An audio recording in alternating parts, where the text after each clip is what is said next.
I want to ask you, Madam Speaker, about what we've seen play out in the last couple of days for your successor with Speaker Kevin McCarthy, where he has now said, yes, we're going to have an impeachment inquiry. We're not going to have a vote on it. We're just going to go forward with this.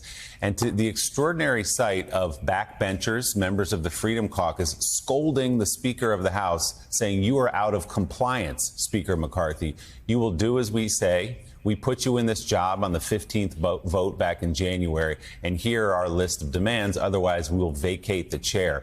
As someone who not so long ago held that chair as Speaker and did so very well for a long time, what do you make as you watch that play out?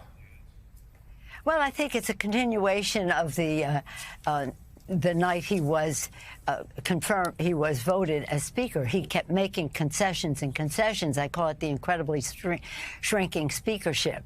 At some point, you have to say, why do I want to be Speaker? What do I want to accomplish? Is it just to be Speaker for the accoutrement of power and this or that, the cars, the this, the that?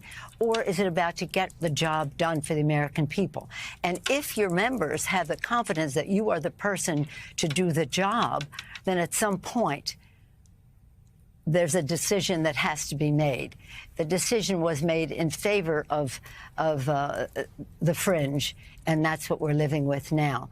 But for example, when I was running for Speaker in 19, right then, I was for pay as you go. And many in my caucus said, well, we don't want pay as you go. You've got to say you can't do pay as you go. That means if you want to spend more money, you have to offset it or you have to have revenue to pay for it. And that was not popular with many members of my caucus. And they were, until you say you're not doing that, we're not voting for you. I said, well, I don't want to be Speaker if I cannot be true to what I believe in terms of fiscal responsibility, as well as offering waivers for climate change and exceptional things. So you have to you're either the person they want or you're not.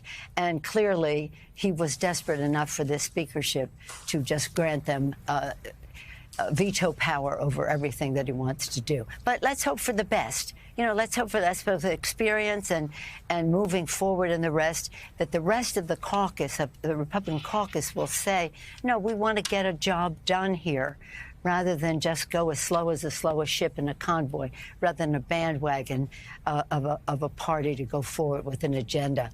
And again, working as much as possible in a bipartisan way because we have a Democratic president.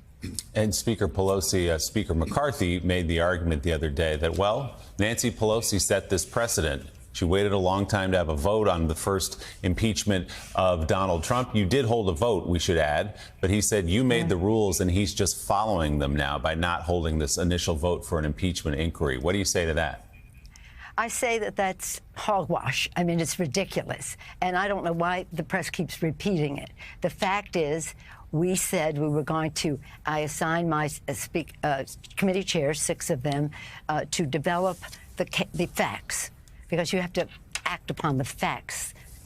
That's a strange thing to say maybe around here, but you have to act upon the facts. We had a couple of weeks of doing that, a few weeks of doing that, and 3 or 4 weeks, we then prepared to bring the bill to the floor. They've had 8 months of investigation, come up with nothing, and now they're trying to say, well, we're not going to have a vote because Nancy didn't have a vote the first day. No, we had a vote. We were in preparation for a vote. But again, this is a big deal, an impeachment. You have to do it with care and not on impulse. And until we had the case ready, that's when we went forward. Now, they, again, have been investigating for months, coming up with nothing, and now they're going to say, on the basis of nothing, we're not going to have a vote on how we go forward. Don't blame it on me. Just take responsibility for what you are doing there, and don't misrepresent the care that we took, the respect that we had for the institution to go forward in a way that really addressed the high crimes and misdemeanors of Donald Trump.